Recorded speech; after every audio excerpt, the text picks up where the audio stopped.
ইয়া আল্লাহ, ইয়া আল্লাহ। আজকের এই গল্পটি আপনার মনকে গভীরভাবে নাড়া দেবে এবং হয়তো আপনার জীবনের অনেক কিছু নতুন করে ভাবতে বাধ্য করবে। তাই অনুরোধ করছি, পুরোটা শেষ না করে কোথাও থামবেন না। প্রিয় ভাই বোনেরা, আজ আমরা আপনাদের সামনে এমন একটি সত্যিকারের শিক্ষামূলক ঘটনা নিয়ে আসছি যা আপনার হৃদয় ছুঁয়ে যাবে। এই ঘটনা ঘটেছিল পবিত্র রমজান মাসে। একজন অবাধ্য নাফরমান মেয়ে কিভাবে ভুল পথ বেছে নিয়ে শেষ পর্যন্ত কুকুরের আকৃতি ধারণ করেছিল, এটা শুনলে আপনিও অবাক হয়ে যাবেন। কিন্তু গল্পের শেষে এমন একটা শিক্ষা পাবেন যা আপনাকে আরও ভালো, আরও আল্লাভীরু মানুষ হতে উৎসাহিত করবে। কোনো এক ছোট গ্রামে একটি বিধবা মহিলা ছিল যার নাম খালেদা। খালেদার জীবনের গল্প ছিল সংগ্রাম ও ত্যাগের। তার দুই মেয়ে ছিল। একজন ছিল মায়ের মতো ধার্মিক এবং একনিষ্ঠ, অন্যজন ছিল একদম বিপরীত। খালেদা অত্যন্ত কষ্টে সংসার চালাত। কখনো তার ঘরের রুটির পরিবর্তে শুধু লবণ থাকত, কিন্তু তবুও আল্লাহর শুকরিয়া আদায় করতে কখনো পিছু পা হতো না। সে প্রতিদিন নামাজ পড়ত, রোজা রাখত এবং সারাদিন আল্লাহর ইবাদাতে নিজেকে মগ্ন রাখত। খালেদার বড় মেয়ে ছিল মায়ের অনুগত। তার হৃদয়ে কারো জন্য ভালোবাসা ছিল এবং সে তার মাকে সব সময় সঙ্গ দিত। কিন্তু ছোট মেয়ে, যার নাম ছিল জান্নাত, ছিল পুরোপুরি নাফরমান। জান্নাতের কাছে জীবন ছিল একেবারেই ভিন্ন। তার জন্য সাজগোজ, বাহারি পোশাক আর মিথ্যাচার ছিল প্রধান। সে কখনোই মায়ের কঠোর পরিশ্রম এবং পরিশ্রমের মূল্য বুঝতে পারত না। তার হৃদয় কারো জন্য কোমলতা বা ভালোবাসা ছিল না, শুধু নিজের সৌন্দর্য এবং মনের খেয়ালেই সে বিভোর ছিল। এখন প্রশ্ন উঠছে, এই অবাধ্য মেয়ে জান্নাতের কি পরিণতি হবে? কিভাবে তার পথের ভুল তার জীবনকে বদলে দিবে? বন্ধুরা, আপনি হিন্দু হন কিংবা মুসলিম, ভিডিওটি না টেনে একেবারে শেষ পর্যন্ত দেখুন। ভিডিওটি শুরু করার আগে একটু দোয়া করে নেই। হে আল্লাহ, আমাদেরকে গুনাহ থেকে রক্ষা করুন এবং জান্নাত দান করুন। সকলেই কমেন্টে লিখুন আমিন। তো চলুন শুরু করি। রমজান মাস শুরু হয়ে গিয়েছিল। সেহরির সময় হল। খালেদা নিজের বড় মেয়েকে জাগালো। সে অনেক নেক মেয়ে ছিল। তখনই উঠে গেল। তারপর খালেদা দ্বিতীয় মেয়েকে ডাকল, কিন্তু সে উঠল না। যখন মা জোর করে উঠাতে চাইল, তো সে রেগে বলল, আরে মা, কেন বিরক্ত করছো? বাড়িতে কি আমার জন্য কোরমা পোলাও বানিয়ে রেখেছ যে আমি রোজা রাখব? মা বলল, বেটি, কালকের অবশিষ্ট রুটি রয়েছে, আর কিচ্ছু নেই। সেগুলোই পানিতে ভিজিয়ে খেয়ে নেব, কিন্তু রোজা তো রাখতেই হবে না। তারপর সে বলল, এখন আমি এই বাসি খাবার খেয়ে সেহেরি করব? সামনে রাখো তোমার রাতের রুটি, আমি খাব না। এটা বলে সে আবার শুয়ে পড়ল। খালেদা তার দ্বিতীয় মেয়ের সাথে সেহেরি করে নিল এবং তারপর মা মেয়ে নামাজ আদায় করতে চলে গেল। খালেদার বড় মেয়ে বানু নামাজের পর ঝর্ণা থেকে পানি আনতে চলে গেল, কিন্তু ছোট মেয়ের কোনো কিছুতেই বড়োয়া ছিল না। এদিকে খালেদা জায়নামাজ বিছালো এবং কান্না করতে করতে আল্লাহর কাছে দোয়া করতে লাগল, হে আল্লাহ, আমার এই মেয়েকে হেদায়াত দান করো।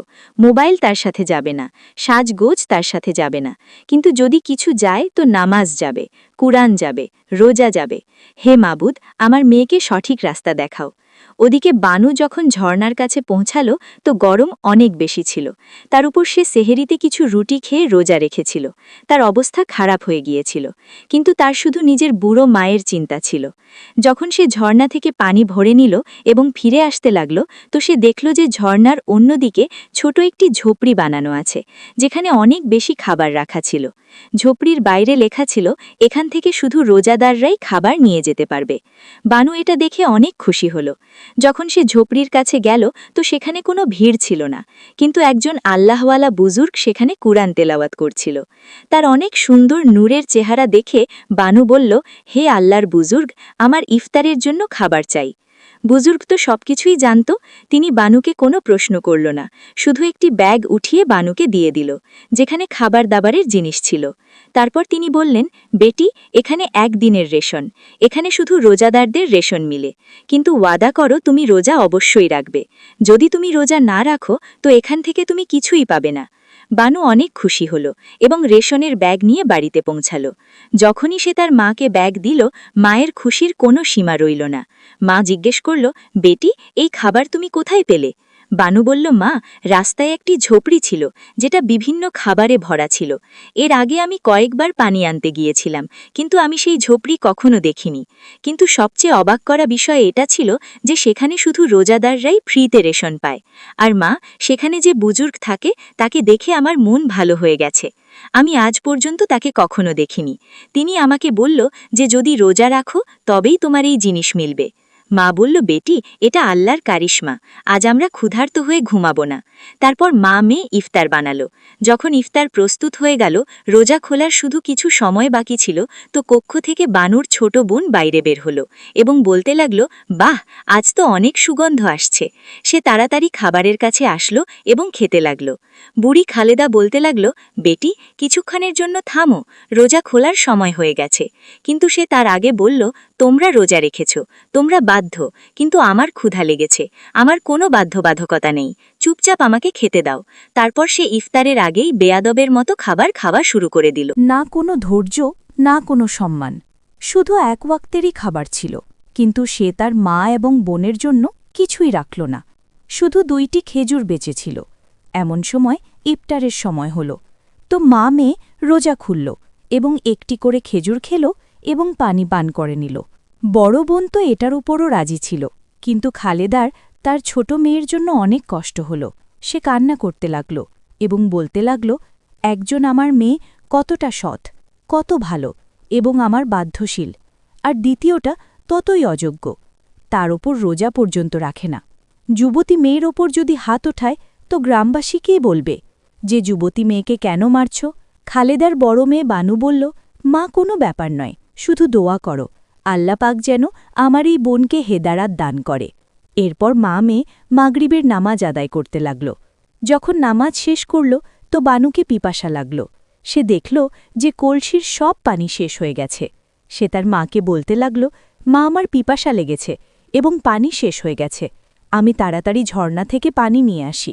যখন বানু পানি আনতে গেল তো রাস্তায় তার সেই আল্লাহওয়ালা বুজুর্গের সাথে দেখা। বানু তখনই তাকে সালাম দিল। বুজুর্গ উত্তর দিল এবং বলল, বেটি, আমার মনে হয় তুমি রোজা ইফতার করনি। বানু বলল, না বাবা, আমি তো রোজা ইফতার করে নিয়েছি, তাও আপনার দেওয়া খাবার দিয়ে। আপনার অনেক অনেক শুকরিয়া। আল্লাহওয়ালা হাসল এবং বলতে লাগল, বেটি, আমি সব জানি, চলো আমার সাথে। তারপর বুজুর্গ বানুকে তার ঝোপড়িতে নিয়ে গেল, যেখানে তাজা গরম গরম রুটি বানানো ছিল এবং তাজা সবজি রাখা ছিল। বুজুর্গ 4টি রুটি প্লেটে রাখল, সবজি রাখল এবং বানুকে বলল, বেটি, এই নাও, তোমার মাকেও খাওয়াবে এবং নিজেও খেয়ে নিবে। বানু অনেক মানা করল, কিন্তু বুজুর্গ তারপরও তাজা খাবার দিয়ে দিল। বানু অনেক খুশি হল এবং খাবার নিয়ে বাড়ির দিকে যেতে লাগল। কিন্তু রাস্তাতে তার 2টি গরিব বাচ্চাকে চোখে পড়ল, যাদের ভাইবোন মনে হচ্ছিল। তাদের অবস্থা অনেক খারাপ ছিল, ছেঁড়া ফাটা কাপড় পরেছিল এবং ক্রমাগত কান্না করে যাচ্ছিল। বানু তখনই সামনে গেল এবং তাদের জিজ্ঞাসা করল, কি হয়েছে, তোমরা কেন কান্না করছ? সেই বাচ্চারা বলল, আমাদের ক্ষুধা লেগেছে, আর ক্ষুধার কারণে আমার মাও অসুস্থ হয়ে গেছে। আমাদের কাছে টাকা নেই যে তার জন্য ওষুধ কিনব, এই জন্যই আমরা ভিক্ষা করতে যাচ্ছি, হয়তো কারও আমাদের ক্ষুধার ওপর দয়া হবে। তাদের কথা শুনে বানুর মন গলে গেল। সে তখনই তাজা খাবার সেই বাচ্চাকে দিয়ে দিল এবং বলল, আমার কাছে তো এই খাবারই আছে, টাকা নেই, এটা নিয়ে যাও, নিজে খাও এবং তোমাদের অসুস্থ মাকেও খাওয়াও। এরপর সে পানি নিয়ে বাড়িতে ফিরে এলো। পরের দিন মা মেয়ে সেহরির জন্য উঠল। আজও তারা শুধু পানি পান করে রোজা রাখল এবং ছোট বোন ঘরের মেঝেতে ঘুমিয়েছিল। মা মেয়ে ইবাদত করতে লাগল। যখন ইবাদত শেষ করল তো বানু ভাবল, আজ আবারও আমি সেই আল্লাহওয়ালা বুজুর্গের দোকানে যাব, হয়তো আজও ইফতারের জিনিস পেয়ে যাব। যখন সে ঝর্ণার কাছে পৌঁছাল তো দেখল যে সেখানে না তো কোনো আল্লাহওয়ালা ছিল, না তো কোনো দোকান। এটা দেখে বানু ভাবতে লাগল, কাল পর্যন্ত তো এই দোকান এখানেই ছিল, কিন্তু আজ দোকান কোথায় চলে গেল?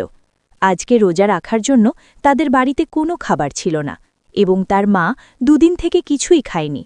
বানু কান্না করতে করতে আল্লাহওয়ালার খোঁজে জঙ্গলের দিকে চলে গেল।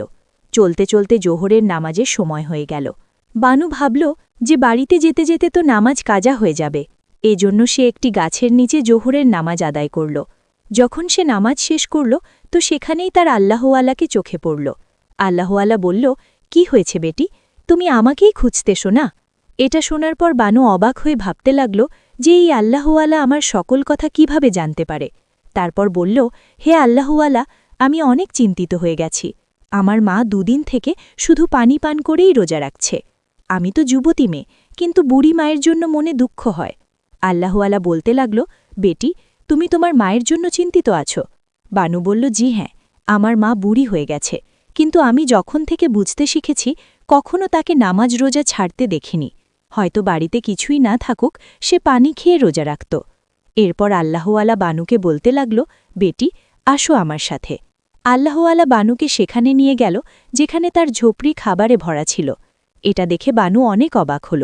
সে হতবাক হয়ে আল্লাহওয়ালাকে বলতে লাগল, বাবা, একটু আগেই আমি এই পাশ দিয়ে গিয়েছিলাম, কিন্তু এখানে কোনো দোকান ছিল না।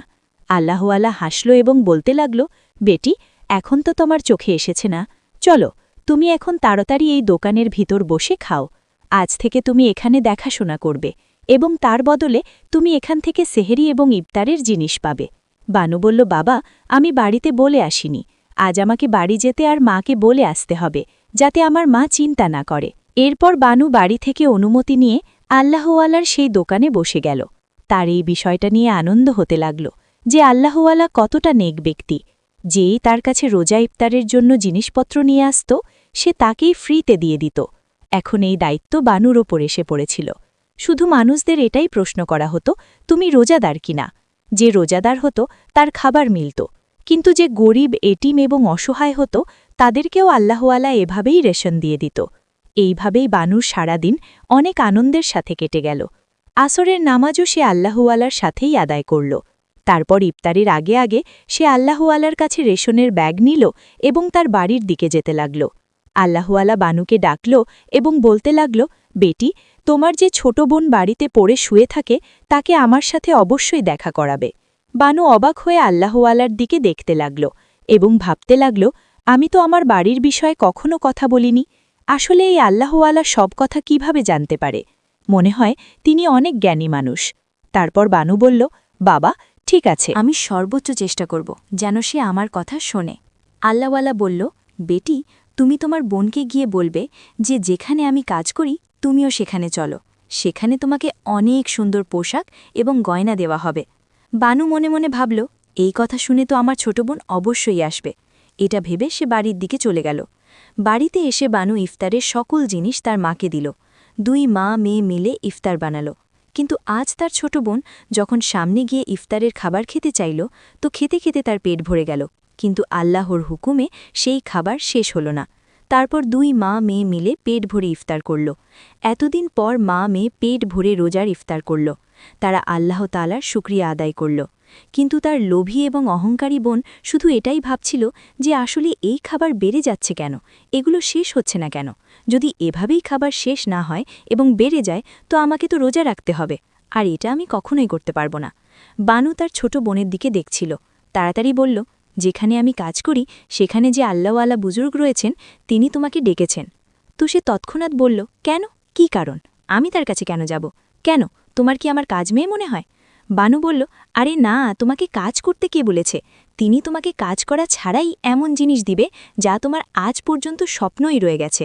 এটা শুনেই তার লোভ লেগে গেল এবং তক্ষুনি বলল, আচ্ছা, তার মানে পোশাক এবং গয়না? সে তৎক্ষণাৎ বলল, তাহলে দেরি কেন, চলো, এক্ষুনি চলো। তারপর সেই দুই বোন বাইরে বেরোল এবং আল্লাহওয়ালার কাছে যেতে লাগল। সেখানে গিয়ে তারা দেখল যে আল্লাহওয়ালা ইবাদতে মগ্ন রয়েছে। ছোট বোন তক্ষুনি সামনে গেল এবং আল্লাহওয়ালাকে বলতে লাগল, বুজুর্গ, আপনার স্যার কি আমাকে কোনো দরকার? কেন ডেকেছেন আমাকে? আল্লাহওয়ালা বলতে লাগল, হ্যাঁ, আমি তোমাকে ডেকেছি, কিন্তু মাগরিবের নামাজ আদায় করে তুমি আসোনি। চলো, সবার আগে আমরা একসাথে মাগরিবের নামাজ আদায় করে নিই। সে তক্ষুনি বলল, আরে যাও যাও বাবা, আমি কখনো নামাজ পড়ব না। আল্লাহওয়ালা বলল, তোমার ভালো ভালো গয়না এবং কাপড় চাই না, তো তার বদলে তোমাকে নামাজ তো পড়তেই হবে। এই লোভে সেই মেয়েটি আল্লাহওয়ালার সাথে নামাজ আদায় করল এবং তার বোন বানু পাশে বসে দেখছিল। সে মনে মনে খুশি হতে লাগল যে যাক, আজ সে লোভে পড়ে হলেও নামাজ আদায় করেছে, কিন্তু আল্লাহর সামনে তো মাথা নত করেছে। নামাজ শেষ করে আল্লাহওয়ালা সেই লোভী বোনকে নিজের কাছে বসিয়ে বলতে লাগল, এই নাও, আজকের এই সুন্দর পোশাক এবং সাথে 10 টাকা। পোশাক তোমার জন্য এবং 10,000 টাকা তোমার মায়ের জন্য খরচ করবে। এটা শুনেই সেই মেয়ের মুখ কালো হয়ে গেল। সে ভাবতে লাগল, তার আমার ইনকামের টাকা, আমি তো কারোর উপর খরচ করার মতো নই। সে মনে মনে ভাবছিল। তখনই আল্লাহওয়ালা বলল, দেখো বেটি, আজকে নামাজ পড়ার পর তোমার এই পুরস্কার মিলেছে। কাল তুমি আবারও আসবে না ঝুপড়িতে? তো সে চট করে বলল, হ্যাঁ, কেন নয়, অবশ্যই আসব। আল্লাহওয়ালা বলল, কিন্তু কালকের শর্ত এটা যে যখন তুমি আমার কাছে আসবে তো রোজা রেখে আসবে, তবেই আমি তোমাকে এমন কিছু দিব। এটা শুনে সেই লোভী মেয়ে সেখান থেকে চলে গেল। রাস্তায় আসতে আসতে তার সেই 2 এতিম বাচ্চাকে চোখে পড়ল, যাদের তার বড় বোন দেখেছিল। সে বাচ্চারা আজ আবারও কান্না করছিল এবং সামনে গিয়ে অহংকারী মেয়েকে বলল, আমাদের কিছু টাকার প্রয়োজন, মায়ের ওষুধ কিনতে হবে, তুমি কি আমাদের কিছু টাকা দিতে পারবে? মেয়েটি অনেক বেশি রেগে গেল এবং বলতে লাগল, কেন, কি কারণে, আমি তোমাদের টাকা কেন দেব? সে বাচ্চাটি বলল, আমার মা অনেক অসুস্থ, তার ওষুধের অনেক প্রয়োজন, আমি তোমার সামনে হাত জোর করছি বোন, আমাকে কিছু টাকা দিয়ে দাও। কিন্তু অহংকারী মেয়েটি সেই বাচ্চাকে ধাক্কা দিয়ে মাটিতে ফেলে দিল এবং তার বোনের মুখের উপর একটি থাপ্পড় মারল। সরো তোমরা আমার রাস্তা থেকে, প্রথমবার আমাকে কেউ টাকা দিয়েছে আর তোমরা ভিখারি হয়ে আমার পেছনে পড়ে আছো। এটা বলে সে সেখান থেকে চলে গেল। সে বাড়িতে যাওয়ার বদলে সোজা বাজারে চলে গেল এবং সেখান থেকে কিছু খাবার জিনিস নিল এবং কিছু শপিং করল এবং বাড়িতে ফিরে আসলো। বাড়িতে এসে সে কাউকে কিছু বলার প্রয়োজন মনে করল না এবং সব কিছু চটপট খেতে শুরু করল। এদিকে বানু যখন আল্লাহওয়ালার সাথে কাজ করে সন্ধ্যায় বাড়িতে গেল তো আল্লাহওয়ালা বানুকে 10,000 টাকা দিল এবং বলতে লাগল, এই টাকাটা তুমি তোমার বাড়িতে নিয়ে যাও, এবং সাথে ইফতারির রেশনও দিয়ে দিল। বানু আল্লাহ তাআলার শুকরিয়া আদায় করল যে এখন তার মা কখনো ক্ষুধার্ত থাকবে না এবং সেহরি ছাড়া তাকে রোজা রাখতে হবে না। সে আল্লাহর জিকির করতে করতে বাড়িতে আসলো তো সেও রাস্তাতে সেই 2 বাচ্চাকে কান্না করতে দেখতে পেল। সে পেরেশান হয়ে তক্ষুনি সেই বাচ্চার কাছে গেল এবং ভাবতে লাগল, আরে এরা তো সেই বাচ্চা যাদের সাথে আমার আগেও দেখা হয়েছিল। বানু সামনে গেল এবং সেই বাচ্চাদের জিজ্ঞাসা করতে লাগল, বাচ্চারা, আজ আবারও তোমরা কেন কান্না করছো? বাচ্চা সামনে গেল এবং বলতে লাগল, বোন, আমার মা অনেক অসুস্থ আর ওষুধ কেনার জন্য টাকা নেই। বানুর তাদের ওপর অনেক দয়া হলো। সে তক্ষুনি সেই 10,000 টাকা বের করল এবং সেই বাচ্চাদের দিয়ে দিল এবং বলতে লাগল, বাচ্চারা, এই টাকাটা দিয়ে তোমাদের মায়ের চিকিৎসা করো। সেই এতিম বাচ্চারা বানুকে অনেক দোয়া দিল এবং বলল, বোন, তুমি সবসময় আমাদের সাহায্য করো, আল্লাহ তাআলা তোমার রোজাকে কবুল করুন, তোমার নামাজ এবং ইবাদতকে কবুল করুন। বানু দোয়া নিয়ে তার বাড়িতে চলে আসলো। খালেদা তার মেয়ের অপেক্ষা করছিল। বানু খুশিতে বলতে লাগল, মা, দেখো, আমি রেশন নিয়ে এসেছি, আজ আবারও আমরা সেহরি ছাড়া রোজা রাখব না। এরপর তারা রাতের ইবাদত করে শুয়ে পড়ল। সেহরির সময় যখন খালেদা তার মেয়েকে জাগালো এবং দুজনে মিলে সেহরি করল তো সেই সময় বানুর ছোট বোন যে রাতভর ফুর্তি করার পর তক্ষুনি তাদের কাছে এসেছিল, খালেদা অনেক রেগে গেল। সে তার ছোট মেয়েকে বকতে লাগল, তোমার বিন্দুমাত্র লজ্জা নেই? এত পবিত্র এবং মর্যাদাপূর্ণ মাসে তুমি এমন নিজ আচরণ করছো? যদি তুমি আমার মেয়ে না হয়ে ছেলে হতে তো আমি তোমাকে বাড়ি থেকে বের করে দিতাম। কি করব, তুমি মেয়ে এবং ভালো হওয়ার মতো নাও। এটা শুনে খালেদার বেয়াদব মেয়ে চিৎকার করতে লাগল এবং বলতে লাগল, মা, তুমি সবসময় চিৎকার করতে থাকো, এটা আমার জীবন আর তুমি আমাকে স্বাধীনভাবে বাঁচতে দিচ্ছ না। তার বড় বোন পরিস্থিতি বুঝে বলল, দেখো বোন, ভুল কাজ ভুলই হয়, এমন কাজে আল্লাহ অসন্তুষ্ট হয়। এমনিতেই তোমাকে সকালে রোজা রাখতে হবে, মনে আছে আল্লাহওয়ালা কি বলেছে? সে চট করে বলল, হ্যাঁ হ্যাঁ, কেন নয়, আমার মনে আছে। রোজা রাখার পর আমার অনেক টাকা পয়সা মিলবে। এরপর সে তাড়াতাড়ি তার মুখ ধুয়ে নিল এবং সেহরি করতে লাগল। সে পেট ভরে খেল, কিন্তু তার নিয়ত রোজার ছিল না। না তো তার রোজা রাখার কোনো ইচ্ছা ছিল, শুধু দেখানোর জন্য সে সেহরি খেয়ে নিল। এরপর সে কোনো নামাজ পড়ল না এবং গিয়ে তখনই শুয়ে পড়ল। সে সারা দিন খাটের উপর পড়ে ঘুমিয়ে থাকল, যেখানে তার বড় বোন আল্লাহ তাআলার ইবাদতও করে এবং আল্লাহওয়ালার কাছে ঝবরিতে গিয়ে কাজও করে।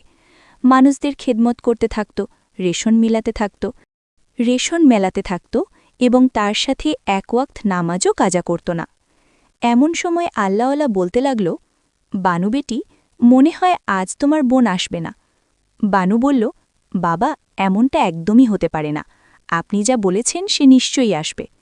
ওদিকে বানুর ছোট বোন সারা দিন শুয়ে থাকল এবং যখন তার চোখ আসরের সময় খুলল যেন কেউ তাকে ধাক্কা মেরে জাগিয়ে তুলল। সে হকচকিয়ে উঠল এবং তাড়াতাড়ি দৌড়ে আল্লাহওয়ালার কাছে আসল এবং বলতে লাগল, হে বুজুর্গ ব্যক্তি, দেখে নাও, আমি এসে গেছি এবং নিজের ওয়াদা পূরণ করেছি। আল্লাহওয়ালা বলল, তুমি কি রোজা রেখেছ? সে চট করে বলল, জি হ্যাঁ, আমি রোজা আছি। আল্লাহওয়ালা বলল, সত্যি সত্যি বলো, তুমি কি সত্যি রোজা আছো? তো সে বলল, হে বুজুর্গ, বিশ্বাস না হয় তো জিজ্ঞাসা করো আমার বড় বোন বানুকে, আমি তার সাথে সেহরি করেছি। আল্লাহওয়ালা বলল, তুমি পরিষ্কার মিথ্যা বলছ, তুমি রাতভর বাড়ির লোকদের চোখে ধোকা দিয়ে অসভ্যতা করেছ, হারামখড়ি করেছ, মায়ের অবাধ্য করেছ, আর তারপর তুমি দেখানোর জন্য সেহরি করেছ। এখন সারাদিন ঘুমানোর পর আমার কাছে এসেছ? আল্লাহওয়ালার কথা শুনে সেই মেয়েটির মাথায় কিছুই আসছিল না যে আসলে সে কী জবাব দিবে। কিছুক্ষণ পর সে বলল, আপনি কিভাবে বলতে পারেন যে আমি রোজা রাখিনি? অর্থাৎ আমি আজকে রোজা রাখিনি? আল্লাহওয়ালা বলল, আমি তো এটাও জানি যে কাল তুমি এতিম বাচ্চাদের সাথেও অনেক বড় জুলুম করেছ, বেয়াদবি করেছ, এমনকি এতিম বাচ্চাদের উপর তুমি হাতও তুলেছ। সে বলল, এটা তো পুরোপুরি মিথ্যা অপবাদ। যদি আপনি আমার সাহায্য করতে না চান তো করবেন না, এভাবে আমাকে উপহাসের পাত্র কেন বানাচ্ছেন? আল্লাহওয়ালার আওয়াজে অনেক গর্জন ছিল, এই কারণে সেখানে অনেক মানুষ জমা হয়ে গিয়েছিল। বড় বোন বানু তার ছোট বোনকে বলতে লাগল, দেখো, তুমি ভুল তো করেছ, তুমি মেনে নাও যে তুমি রোজা রাখোনি। নিজের ভুল মেনে নেওয়া মানুষ কখনো ধোঁকা খায় না। কিন্তু তার বোন বলল, যখন আমি কোনো ভুল করিনি তো আমি কেন মানব? আল্লাহওয়ালা রেগে গেল এবং বলল, এই হতভাগী, তুমি কেন আমার রবকে ভুলে গেছ? কাল তোমাকে একটি সুযোগ দেওয়া হয়েছিল যে তুমি তোমার ভুল শুধরে নিবে, কিন্তু তুমি তো এতিম বাচ্চাদের মনে কষ্ট দিয়েছ, নিজের মায়ের মনে কষ্ট দিয়েছ। সবচেয়ে বড় কথা হলো তুমি রোজা রাখোনি এবং মিথ্যা বলেছ। নিজের অন্যায়কে স্বীকার করার বদলে তুমি নিজেকে মুসলমান মনে করো। মেয়েটি বলল, তো মুসলমানই তো হই। আল্লাহওয়ালা বলল, তুমি মুসলমান, কিন্তু তোমার ভেতরে আল্লাহর কোনো ভয় নেই। তুমি গুনাহ করে নিজের জন্য তো গর্ত খুঁড়েই নিয়েছ, কিন্তু যে এতিম বাচ্চাদের সাথে তুমি খারাপ আচরণ করেছ তার জন্য তোমার কখনোই ক্ষমা মিলবে না। সে মেয়েটি আবারও অস্বীকার করল, আমি কোনো বাচ্চাকে কখনো কিছু বলিনি। আল্লাহওয়ালা তখনই ঝোপড়ি থেকে বাইরে বের করল এবং বলল, জিজ্ঞেস করে নাও নিজেই এই বাচ্চাদের। সেই দুই এতিম বাচ্চা সেখানে উপস্থিত ছিল। কখন এসেছে, কোথা থেকে এসেছে, কেউই কিছু জানত না। বাচ্চারাও তখনই বলল, হজরত, এই মেয়েটি আমাদের দুই ভাই বোনকে এজন্য মেরেছে যে আমরা আমাদের মায়ের চিকিৎসার জন্য তার কাছে কিছু টাকা চেয়েছিলাম। যখন আমার মা মরতে যাচ্ছিল, এই যে গরিব বোন আপনার পাশে দাঁড়িয়ে আছে তিনি আমাদের সাহায্য করেছেন, আর তিনি এটার পুরস্কার দুনিয়া এবং আখিরাতে অবশ্যই পাবেন। এটা বলে সেই বাচ্চা হাসতে লাগল। আল্লাহওয়ালা বলল, দেখো, তুমি জানো যে এদের হাসির পেছনে কী রহস্য লুকিয়ে আছে? তুমি জানো না। কিন্তু সেই মেয়ের নিজের ভুলের উপর বিন্দুমাত্র লজ্জা ছিল না, বরং সে এটা বলল, আমি তোমার কাছে কোনো ভিক্ষা চাইনি। এই বুড়ো, তুমি নিজেই আমার সাথে ওয়াদা করেছিলে যে তুমি আমাকে নামাজ পড়ার পর টাকা দিবে, তো আমি তো এখানে এসেছি, না হলে তোমার মতো লোকের সাথে কী জন্য আসব? আল্লাহওয়ালা বলল, তবা করে এ সময়ও শুধরে যাও। যদি তুমি এই এতিম বাচ্চাদের কাছে ক্ষমা চাও তো আল্লাহ তাআলাও তোমাকে ক্ষমা করে দিবেন। সে তৎক্ষণাৎ বলল, একদম নয়, এমনটা তো হতেই পারে না। এই বুড়ো, মনে রাখবে, এই সব গ্রামবাসীদের সামনে তুমি আমাকে অপমান করেছ, আর আমি তোমাকে কখনো ক্ষমা করব না। এটা বলে সে তার বাড়িতে চলে আসলো। কিন্তু তার বড় বোন বানু কান্না করতে লাগল এবং আল্লাহওয়ালাকে বলতে লাগল, হে আল্লাহওয়ালা বুজুর্গ, আমার বোনের কারণে আমি লজ্জিত এবং তার কারণে আপনার কাছে ক্ষমা চাই। এবং সে সেই এতিম বাচ্চাদের বলল, তোমরাও আমার বোনকে ক্ষমা করে দাও। এতিম বাচ্চারা বলল, আমরা তো তাকে ক্ষমা করে দিব, কিন্তু আল্লাহ তাআলা কি তাকে ক্ষমা করবে যে তার গুনাহের জন্য লজ্জিত হয় না এবং তওবার অশ্রু বের হয় না? বড় বোন এটা শুনে মন খারাপ করে নিজের বাড়িতে ফিরে আসলো এবং সে তার মাকে এসে পুরো গল্পটি শুনিয়ে দিল। তো মা তখনই কান্না করতে লাগল এবং নিজের ছোট মেয়েকে বলতে লাগল, তুমি কেন শুধরে যাও না তোমার বড় বোনের মতো? সবার দোয়া নিতে শেখো। সেই মেয়েটির তো এমনিতেই আল্লাহওয়ালার উপর রাগ ছিল, যেটা সে তার মায়ের উপর বের করে দিল এবং রেগে গিয়ে তার মাকে বলতে লাগল, তুমি আমার মা হতেই পারো না, সব সময় আমাকে বকতে থাকো। এটা শুনে বড় বোনের অনেক কষ্ট হল। তার মাও অনেক বেশি কান্না করতে লাগল। পরের দিন যখন বানু আল্লাহওয়ালার ঝোবড়িতে গেল তো আল্লাহওয়ালার সামনে ফুপিয়ে ফুপিয়ে কান্না করতে লাগল। আল্লাহওয়ালা বলল, বেটি, ভয় পেও না, আমি সব জানি যে তোমার বোন কত বড় পাপে ডুবে গেছে। এখন সেখান থেকে তাকে কেউ বের করতে পারবে না, শুধু শুধু আল্লাহ তাআলা ব্যতীত। এমন সময় বানু দেখল যে দূর থেকে একটি কুকুর দৌড়াতে দৌড়াতে তাদের দুজনের কাছে আসছিল। আল্লাহওয়ালার কাছে আসতেই সেই কুকুর আল্লাহওয়ালার পাকে চাটতে লাগল। বানু জানত না যে এটা কে। আল্লাহওয়ালা বলল, বানু বেটি, তুমি কি জানো এটা কে? বানু বলল, না বাবা, আমি জানি না। আল্লাহওয়ালা বলল, এটা তোমারই ছোট বোন, তার পাপের কারণে তার দুনিয়াতেই শাস্তি মিলেছে। বানু ফুপিয়ে ফুপিয়ে কান্না করতে লাগল এবং বলতে লাগল, না, এমনটা তো হতে পারে না, এ যেমনই ছিল আমার বোন ছিল বাবা। আমার করা আমল কি তার কাজে আসবে না? আমার বিধবা মায়ের করা নেকি কি তার কাজে আসবে না? আল্লাহওয়ালা বলল, এই অহংকারী মেয়ে কাল রাতে তার মায়ের ওপর হাত উঠিয়েছিল, সেই 3 ব্যক্তির বদদোয়া নিয়েছে, আর তুমি বলছো যে তাকে তোমার এবং তোমার মায়ের নেকির কারণে সুস্থতা মিলবে। বানু বলল, দেখুন হজরত, আমার বোন অনেক লজ্জিত, আমি জানি এ তওবা করেছে। আপনি তো আল্লাহর নেক বান্দা, আপনার তো সব বিষয়ে জ্ঞান আছে। আমি মানছি যে সে আপনার মনে কষ্ট দিয়েছে, মানুষের মনে কষ্ট দিয়েছে, সে পবিত্র রমজানের অবমাননা করেছে, কিন্তু আমার মা এই শোক সহ্য করতে পারবে না। আল্লাহওয়ালা বলতে লাগল, চলো তাকেই জিজ্ঞেস করে সে লজ্জিত নাকি নয়। এরপর আল্লাহওয়ালা জায়নামাজ বিছালো এবং বলতে লাগল, হে আল্লাহ রাব্বুল আলামিন, তাকে কণ্ঠ দান করো যাতে সে মানুষের মতো বলে। আল্লাহওয়ালার দোয়ায় সে গায়েব একটি শক্তি পেল এবং সে তখনই বলা শুরু করে দিল। যখন সে বলছিল তো আশেপাশে যত গ্রামবাসী বাড়িয়েছিল তারাও শুনছিল, কেননা প্রথমবার গ্রামবাসী একটি কুকুরকে মানুষের মতো কথা বলতে শুনছিল। সে বলতে লাগল, হে বুজুর্গ ব্যক্তি, তুমি সেদিন সবার সামনে তো আমাকে উপহাস করেছিলে। কিন্তু আসলে উপহাসের কারণ আমি নিজেই ছিলাম। হ্যাঁ, আমি আমার ভুল মেনে নিচ্ছি। আমি আমার মায়ের উপর হাত উঠানোর পর সেই ছেলের সাথে চলে গিয়েছিলাম যার সাথে আমি প্রায় দেখা করতাম, আর সেখানেই অশ্লীলতা করার সময় আমি বেহুশ হয়ে যাই। কিছুক্ষণ পর যখন আমার জ্ঞান ফিরল তো আমি নিজেকে দেখলাম আমার শরীর অনেক চুল হয়ে গিয়েছিল এবং হাত বাঘ কুত্তার মতো হয়ে গিয়েছিল। যখন আমি সেখান থেকে ফিরে আসলাম তো সব মানুষ আমাকে নিয়ে মজা করতে লাগল। সেই ছেলে যে সব সময় আমার প্রশংসা করত সেও আমাকে পাথর মারছিল। তারপর আমার মনে হলো যে যা কিছু আমি অন্যের সাথে করেছি সেটাই আজ আমার সাথে হচ্ছে। আমার বড় বোন সত্যিই বলতো যে আমার তওবা করা উচিত। হ্যাঁ, সত্যি আজ আমি তওবা ইস্তেগফার করেছি। আমি ক্ষমা চাইছি আমার সকল গুনাহের জন্য। আল্লাহওয়ালা, শুধু একবার দোয়া করে দিন যাতে আমি আবারও মানুষ হয়ে যাই।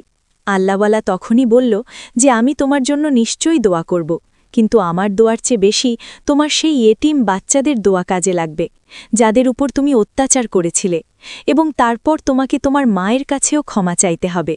তারপর আল্লাহওয়ালা খালেদাকেও সেখানে ডেকে নিল। সে তার মেয়েকে এভাবে দেখতেই ডুকরে ডুকরে কান্না করতে লাগল।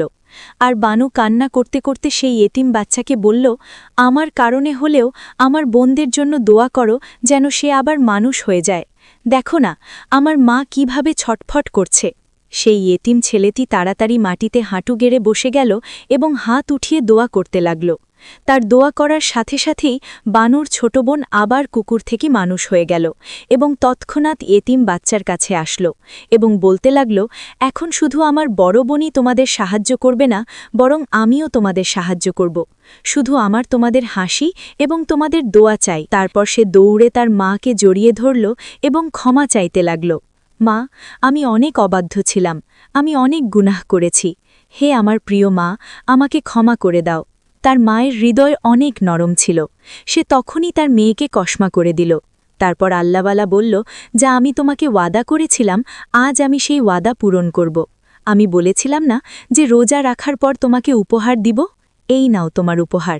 আর এই দোকান তো তোমার বড় বোনের হয়ে গেছে, যার দ্বারা তোমাদের ঘরের খরচ চলবে। আর কখনোই এই দোকান খালি হবে না, কিন্তু তোমাকেও তোমার বোনের সাহায্য করতে হবে। আল্লাহওয়ালার ওয়াদা পূরণ হল। তারপর এই 2 বোনকে আল্লাপাক এতটা বরকত দান করল যে 2 বোন মিলে সকল গরিব এবং ইয়েতিমদের সাহায্য করতে লাগল। এবং বানুর ছোট বোন তারপর কখনো নামাজ এবং রোজাকে কাজা করেনি এবং রমজানের রোজা কখনো না ছাড়ার ওয়াদা করে। সুবহানাল্লাহ। তো প্রিয় দর্শকবৃন্দ, আজকের এই হৃদয়স্পর্শী গল্প এখানেই শেষ। আশা করি গল্পটি আপনাদের মনে গভীর ছাপ ফেলেছে এবং আল্লাহর পথে চলার অনুপ্রেরণা জুগিয়েছে। যদি গল্পটি আপনার ভালো লেগে থাকে তাহলে একটা লাইক দিয়ে আমাদের উৎসাহিত করুন। কমেন্টে আপনার অনুভূতি শেয়ার করুন। কারো সাথে শেয়ার করুন যাতে আরও মানুষ এই শিক্ষা থেকে উপকৃত হতে পারে। আর যারা এখনও চ্যানেল সাবস্ক্রাইব করেননি, এখনই করে ফেলুন, যাতে এমন আরও অনুপ্রেরণামূলক গল্প সবার কাছে পৌঁছায়। আপনাদের সবার জন্য দোয়া রইল। আল্লাহ আমাদের সবাইকে সঠিক পথে রাখুন, গুনাহ থেকে হেফাজত করুন এবং জান্নাতুল ফিরদাউস নাসিব করুন। আমিন।